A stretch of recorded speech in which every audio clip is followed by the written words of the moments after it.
Hello সবাই কেমন আছো? আশা করি ভালো আছো। আমি তোমাদের সঙ্গে একটা রেসিপি শেয়ার করব। সেটা হচ্ছে আমি বাড়িতে আজ বানাবো মিষ্টি দই। তো মিষ্টি দই বাড়িতে বানানোর জন্য কিছুটা পরিমাণ দুধ ভালো করে জাল দিয়ে নিতে হবে। তার মধ্যে দিতে হবে চিনি। চিনি আর দুধটাকে খুব ভালোভাবে জাল দিতে হবে, কারণ ভালোভাবে জাল না দিলে দইটা ভালোভাবে জমবে না। তো আমি সাইডে একটা পাত্রের মধ্যে কিছুটা পরিমাণ টক দই রেখেছিলাম। টক দই আর মিষ্টি দই মিলে ভালো করে মিক্সড করতে হবে।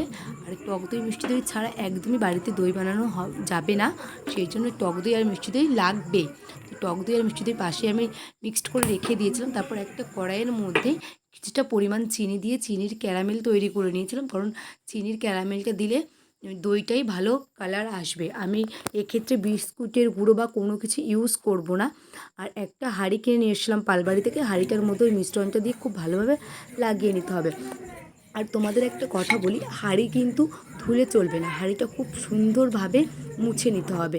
এর মধ্যে দিয়ে দিলাম যেটুকু বেঁচেছিলো সেই টক দই আর মিষ্টি দইয়ের মিশ্রণটা দিয়ে দিলাম। খুব ভালোভাবে নাড়াচাড়া দিয়ে মিশিয়ে ঠান্ডা করে তবে পাত্রের মধ্যে ঢালতে হবে।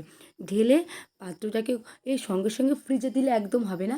একদিন পাত্রটার মধ্যে ঢেলে পাত্রটা খুব ভালো একটা ন্যাকড়া দিয়ে ভালো করে পেঁচিয়ে রেখে তার মধ্যে খুব ভালোভাবে সুন্দরভাবে রেখে দিতে হবে। একদিন পর বের করে ফ্রিজে দিতে হবে। আর দেখো আমার দইটা খুব ভালোভাবে জমে গেছে। যদি তোমাদের ভিডিওটা ভালো লেগে থাকে তবে অবশ্যই লাইক করবে এবং পরের একটা ব্লগ দেখার জন্য টাটা বাই বাই।